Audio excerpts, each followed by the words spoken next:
या देवी सर्वभूतेषु शान्तिरूपेण संस्थिता नमस्तस्यै नमस्तस्यै नमस्तस्यै ఓం నమో నమః. అమృతాత్మ స్వరూపులైన మీ అందరికీ మీ తల్లి అవ్యాజ్యమైనటువంటి మాతృప్రేమనందిస్తూ గాయత్రి మంత్రంలో వా అన్న బీజ మంత్రం గురించే మనం చెప్పుకుంటున్నాం. కృష్ణ గాయత్రి బీజ మంత్రము దేవకీ నందనాయ విద్మహే వాసుదేవాయ ధీమహి తన్నో కృష్ణ ప్రచోదయాత్. యోగ శక్తిని ప్రసాదించేది. ఈనాటి నవ్య నాగరికతకు జీవితంలో మానసికంగా ఎంతో లేమిని అనుభవిస్తున్నటువంటి ఈ నవీన కాలానికి ఖచ్చితంగా యోగం అత్యావశ్యకంగా కావలసి ఉంది. నవ్య నాగరికత జీవితం మనల్ని ఎక్కడికో తీసుకుని వెళ్ళిపోయి మనం వెళ్ళినటువంటి దారి చివరకు ఏమీ లేకుండా అక్కడ ఒంటరిగా మిగిలిపోయి గాఢాంధకారంలో ఈరోజు మానవాళి అలమటిస్తూ ఉంది. మనం చాలా ఎత్తుకు వెళ్ళాము. అన్ని రకాల ధన సంపాదనలు, అన్ని రకాల గౌరవాలు ఎన్ని ప్రాపంచికంగా మనం పొందగలమో అన్నింటి యొక్క ఎత్తులకు చివరి మెట్టుకు ఎక్కి మనం కూర్చున్నాం. కానీ ఆ మెట్టులో మానవాళికి అనిపించింది, నేను జీవితంలో ఏదో పోగొట్టుకున్నాను. ఏం పోగొట్టుకున్నావు? నేను శాంతిని పోగొట్టుకున్నాను. శాంతి ఎందుకు? ధనం ఉంటే చాలదా? కాదు, శాంతి కావాలి. వద్దు, ధనం చాలు. ధనం ఉంది, కీర్తి ఉంది, ప్రతిష్ఠ ఉంది, ఇదంతా ఉంది, శాంతి ఎందుకు? లేదు, శాంతి కావాలి, దైవం కావాలి. ఇలాగ ఈరోజు నవ్య నాగరికతలో మానవాళి దైవం విలువ, శాంతి విలువ తెలుసుకొని ఆ శాంతి కోసం, ఆ దైవం కోసం ఈరోజు మానవాళి నిజంగా పరితపిస్తూ ఉంది. మానవ గమ్యం ధనం కాదు. త్యాగే నైకే అమృతత్వ మానసు. ఒక పవిత్రమైనటువంటి త్యాగం వలన, ధర్మ జీవనం వల్ల మాత్రమే అమృతత్వపు సిద్ధి లభిస్తుందనని ఉపనిషత్తులు ఏనాడో మనకు తెలియచేశాయి. ఆ మాట మన జీవితంలో చేతులు కాలిన తర్వాత కానీ ఆకులు పట్టుకున్నట్లుగా మనకు బాగా అనుభవానికి వచ్చినప్పుడు కానీ ఆ దివ్యమైనటువంటి శాంతి విలువ, దైవం విలువ తెలిసి రాలేదు. ఇప్పుడు తెలిసి వచ్చింది. ఈ ఒంటరితనం, ఈ అశాంతి, ఈ దుఃఖము మానవాళిని పట్టి పీడిస్తున్నటువంటి అన్నిటికంటే భయంకరమైనటువంటి వ్యాధులై దైవం కావాలి, దైవానుగ్రహం కావాలి, శాంతి కావాలి అంటూ మానవాళి ఈరోజు చాలా దుఃఖిస్తూ ఉన్నది. మానవాళికి దైవం కావాలట, శాంతి కావాలి. అవును, నిజంగా కావాలి, దైవం కావాలి. భారతీయ సంస్కృతి సమాజం చాలా చక్కగా యుగ యుగాల నుంచి చక్కగా మంచి ఒక రచన చేశారు. సంఘ రచన అంటారు దానిని. మనం స్నానం చేస్తాం కార్తీక మాసంలో, మాఘమాసాలు ఇలాంటి మాసాలలో వేకుజామున 3 గంటలకు నిద్ర లేచి ఆ నదుల్లో స్నానం చేయండి. ఆ వేకుజామున సమయమే చన్నీళ్ళ స్నానాలు చేయాలి అని చెప్తారు. ఎందుకు స్నానం చేయమంటున్నారు? ఆ వేకుజామున సమయంలో నక్షత్రాల యొక్క, చంద్రుని యొక్క కాంతులు జలాలలో ఛార్జ్ అయి ఉంటాయి. ఆ జలాలన్నీ కూడా నక్షత్ర కాంతులతో, చంద్రకాంతులతో అమృత జలాలు అయిపోయి ఉంటాయి. వాతావరణంలో కూడా అమృతం స్రవిస్తూ ఉంటుంది ఆ సమయంలో.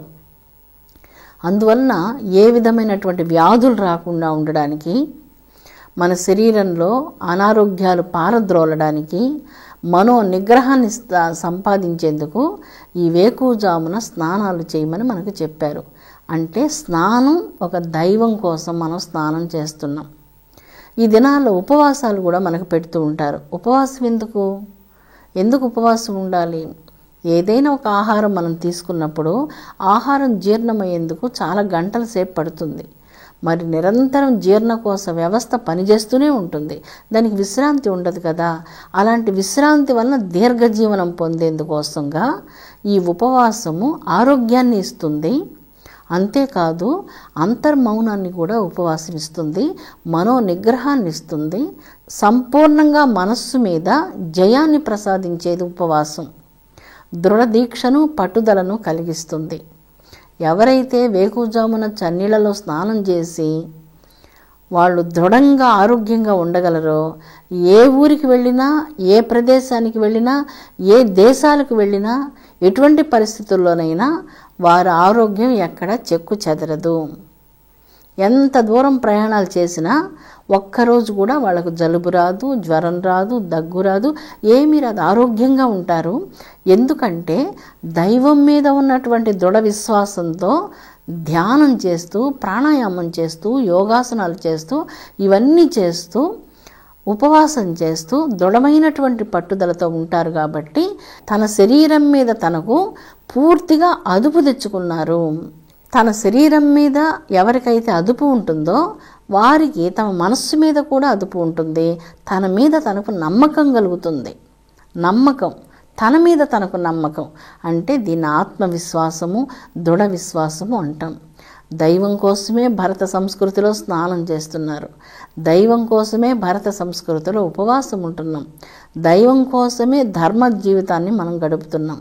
మన జీవితం ఎలాగా గడుపుతామన్నటువంటిది మనకు ప్రధాన అంశం. జీవితం మనకు ఒక విధంగా ఒక స్థిరత్వం ఉంటుంది జీవితంలో. ఉదాహరణకి ఎక్కడైనా ఒక ఉద్యోగి పని చేస్తూ ఉంటాడు. ఆ ఉద్యోగి తన జీవితంలో ప్రతిరోజు వేకువజామున నిద్ర లేచి తన ధ్యానం, ధ్యానం, రుద్రాభిషేకం, పూజ, పునస్కారం ఇదంతా అయిన తర్వాత తన వృత్తి, సాయంకాలం ఇంటికి రావడం, కుటుంబ సభ్యులతో సంతోషంగా ఉండడం, ఒక స్థిర జీవనం ఉంటుంది. ఈ జీవితం విడిచిపెట్టి ఇంకొక దేశానికి వెళ్ళి నీకు అక్కడికి వస్తే చాలా ధనం నువ్వు సంపాదించుకోగలవు, అక్కడికి రమ్మన్నప్పుడు ఈ విధమైనటువంటి ఈ స్థిర జీవనాన్ని, ఈ పవిత్ర జీవనాన్ని విడిచి ఎంత జీతం వస్తుందంటే కూడా కుటుంబము, ఆధ్యాత్మిక చింతన, తన పూజ, పునస్కారం, తన పుట్టిన గృహం వీటన్నిటిని విడిచిపెట్టి, ఈ స్థిర జీవనాన్ని విడిచిపెట్టి అస్థిరమైనటువంటి జీవితానికి, అస్థిరమైనటువంటి విలువల కోసం పరిగెత్తుకుంటూ వెళ్ళిపోరు. అందువలన జీవితం ఇక్కడ స్థిరంగా ఉంది, ఉద్యోగం స్థిరంగా ఉంది, గృహం స్థిరంగా ఉంది. కొన్ని సందర్భాల్లో మనం చూసినప్పుడు ఇల్లు, గృహం స్థిరంగా ఉండదు. ప్రతిసారి మనం ఇల్లు మారాల్సి ఉంటుంది, అప్పుడు స్థిరత్వం ఉండదు. ఉద్యోగం స్థిరత్వంగా లేనప్పుడు ఎప్పుడు ఉద్యోగం ఉంటుందో, ఎప్పుడు ఉద్యోగం పోతుందో స్థిరత్వంగా లేదు. అలాగే వివాహ వ్యవస్థలో కూడా భారతీయ సమాజ రచనలో ఒక స్థిరత్వాన్ని ఈ వివాహ వ్యవస్థలో ప్రాచీన కాలం నుంచి నిర్ధారణం చేసి ఉన్నారు. ఆ స్థిరమైనటువంటి వివాహ వ్యవస్థ ఉన్నప్పుడు జీవితంలో అన్ని రకాలుగా ఒక మానసికమైనటువంటి ప్రశాంత వాతావరణం జీవికి కలుగుతూ ఇవన్నీ కూడా భగవంతుని వంకకు, ధర్మం వంకకు ప్రయాణం చేసేందుకు సహకరిస్తూ ఉన్నాయి. అప్పుడు అతడు ఏ యోగం చేసినా, ఇందాక మనం చెప్పుకున్నాం భక్తి, వేకుజామున నిద్రలేచి ప్రశాంతంగా తనకున్నటువంటి దాంట్లో తాను తృప్తిపడి శాంతియుతమైనటువంటి మనసుతో దైవాన్ని ప్రార్థన చేసుకోగలరు. జపం, పూజ, ధ్యానం వాళ్ళకి ఏమి ఇష్టమో దాన్ని చేసుకోగలరు. అదేవిధంగా తనకున్నటువంటి దాంట్లో గృహంలో తన భార్య, కుటుంబ సభ్యులు వండి పెట్టినటువంటి ఆహారం పవిత్రంగా ఉంటుంది. బయట తినేటువంటి ఆహారాల వలన ఆరోగ్యం చెడిపోతుంది. మనసు అన్నిటికంటే చాలా చంచలమైపోతుంది. ఎవరి చేతిలో అంటే వారి చేతిలో వంట భోంచేయడం వలన మనస్సు వికలమైపోతుంది, అపవిత్రమైపోతుంది. రకరకాల భావాలు, అపవిత్రమైనటువంటి సంస్కారాలు మనసులో చోటు చేసుకుంటూ ఉంటాయి. అందువలన ఎక్కడంటే అక్కడ భోంచేసేదానికి వీలు పడదు. అందువలన ఆహారం అనేటువంటిది దైవం కోసమే ఆహారం తీసుకుంటూ ఉన్నారు. ఇక జీవనం ఒక ప్రశాంతమైనటువంటి ప్రవాహంలాగా జీవనం సాగిపోతూ ఉండాలి. అలాంటి జీవనం ఎందుకోసం? ధర్మం కోసం. ధర్మం ఎందుకోసం? దైవం కోసం. దైవం ఎందుకోసం? మనం యోగారూఢత్వ స్థితిని పొందేందుకు, జీవితంలో శాంతిని అంతరంగంలో పొందేందుకు, తృప్తిని పొందేందుకు. ఆత్మతృప్తి అంటాం. ఆత్మతృప్తి లేక మహారాజాదిరాజులు, చక్రవర్తులు అల్లాడిపోయారు. ఆత్మతృప్తిని పొందలేకపోయారు. ఎంత పెద్ద పదవిలో కూర్చున్నా, ఎంత అధికారం ఉన్నా, ఎంతమంది వారి క్రింద పనిచేసేవారు ఉన్నప్పటికీ ఆత్మశాంతి తృప్తి కలగలేదు. చక్రవర్తులకు కూడా ఆ దివ్యమైనటువంటి తృప్తిని పొందేందుకు, ఆత్మ తృప్తిని పొందేందుకు వాళ్ళు రాజ్యాలని తృణప్రాయంగా విడిచిపెట్టారు. ఆత్మశాంతి కావాలి, ఆత్మ తృప్తి కావాలి. ఆ శాంతి తృప్తి యోగమునందు మాత్రమే ఉన్నది. ఇదంతా మనం ఎందుకు చెప్పుకుంటున్నామంటే కృష్ణ బీజాక్షరము యోగాన్ని మనకు ప్రసాదించేటువంటిది. మన జీవితంలో మనం కర్మాచరణం చేసినా అది ఒక దివ్యమైన యోగంగా ఉండాలి. భక్తిని మనం చేసినప్పుడు ఆ భక్తి యోగం మనల్ని నిజంగా సర్వోత్కృష్టమైనటువంటి పరంధామానికి తీసుకొని వెళ్ళాలి. మనల్ని నిజమైన భక్తులుగా వలరించాలి. మన చిన్న భక్తి. మీ అందరికీ తెలిసిన ఒక కథ, ఘోరా కుంభార్. ఘోరా కుంభార్ భగవంతుని యొక్క దివ్య నామస్మరణం చేస్తూ తన్మయుడై ఒక పసిబిడ్డ, తన బిడ్డ ఆ మట్టిలో ఉన్నప్పుడు ఆ బిడ్డను కూడా చూసుకోకుండా ఆ మట్టిలో ఆ బిడ్డను తన కాళ్ళతో అతడు తొక్కి వేస్తాడు. ఘోరా కుంభార్ ఎటువంటి తన్మయత్వంలో భగవన్నామ స్మరణం చేస్తూ బిడ్డను కూడా గుర్తించలేకపోయాడో మనకు ఈ యొక్క సంఘటన తెలియచేస్తుంది. భక్తి అంత మాధుర్యమైనటువంటిది, శరీర స్పృహ లేనటువంటిది, ప్రాపంచిక విషయాశక్తి యందు అనురక్తి లేనటువంటిది. భగవంతుని చరణాంబుజాలయందే భక్తుని యొక్క మనస్సు అలాగా నిశ్చలంగా లగ్నమైపోయి ఉంటుంది. నిజమైనటువంటి భక్తుడు ఈ ప్రపంచంలో దేనియందు అనురక్తిని చెందడు. ప్రపంచంలో ఏ విషయాల యందు అతడు విభ్రాంతిని చెందడు. అతను ఏ విషయం మోహపరచలేదు. ఏ విషయం ఇది నాకు ఇష్టము, ఇది లేకపోతే నేను బ్రతకలేను, నాకు ఇది కావాలి అని భక్తుడు నిజంగా కోరుకోడు. అందుకే ఇందాక మనం చెప్పుకున్నాం, భక్తుడు ఈ ప్రపంచంలో దేనియందు అనురక్తిని చెందడు. కర్మాచరణం కూడా ఏ కర్మను చేసినా ఆ కర్మ అందరికీ ఉపయోగపడేటువంటి నిష్కామ కర్మాచరణాన్ని చేసి సర్వం కృష్ణార్పణమస్తు, సర్వం రామార్పణమస్తు, భగవదార్పణమస్తు, శివార్పణమస్తు అంటూ భగవంతునికి కైంకర్యంగా కర్మలను చేస్తూ కర్మను యోగంగా చేస్తారు.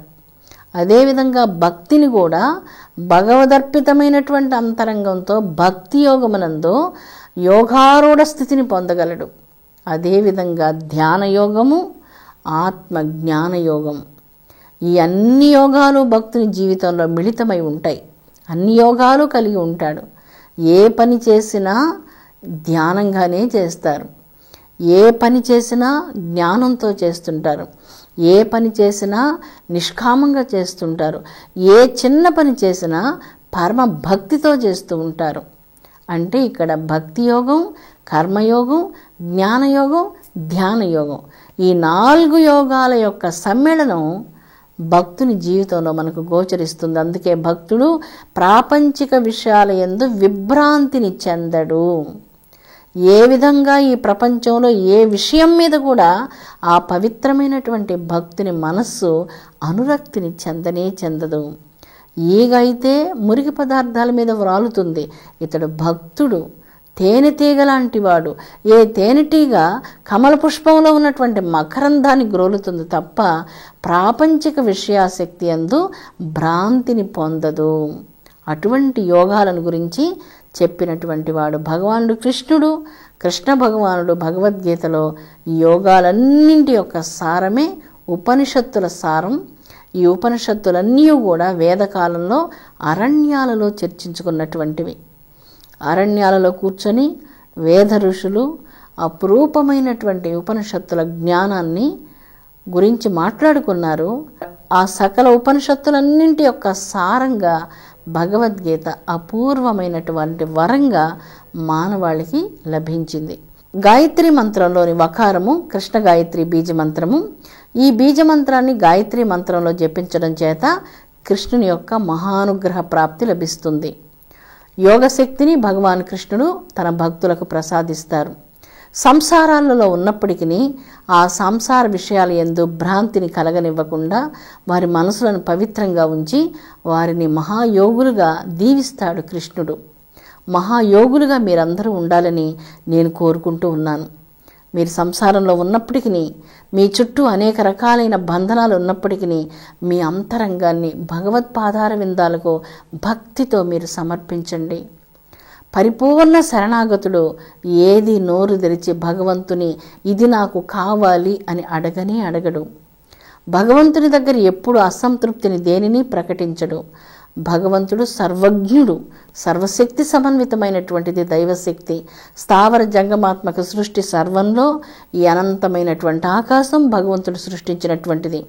ఈ కోటాను కోట్ల నక్షత్రాలన్నీ భగవంతుని యొక్క ఆజ్ఞ వల్లనే ఈ పాలపుంతలు, బ్రహ్మాండాలు, నక్షత్రాలు, సూర్యచంద్రాదులు, ఈ సకల చరాచర బ్రహ్మాండంలో ఉన్నటువంటి అగ్ని, సముద్రాలలో ఉన్నటువంటి బడబాగ్ని, ఈ అగ్నులన్నీ కూడా భగవంతుని యొక్క ఆజ్ఞ వల్లనే ఇవన్నీ కూడా పనిచేస్తూ ఉన్నాయి.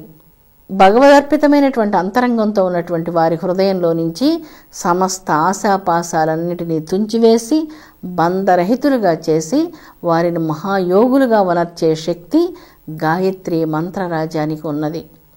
ఎవరైతే గాయత్రి మంత్రాన్ని జపిస్తూ ఉన్నారో వారికి ఏ విధమైనటువంటి బంధనం లేదు, ఏ విధమైనటువంటి పాపం వారిని అంటదు. పాము ఒకసారి కుబుసాన్ని విడిచిపెట్టినప్పుడు విడిచిపెట్టినటువంటి కుబుసాన్ని తిరిగి ఆ పాము చేత ధరింపజేయడం సాధ్యం కాదు.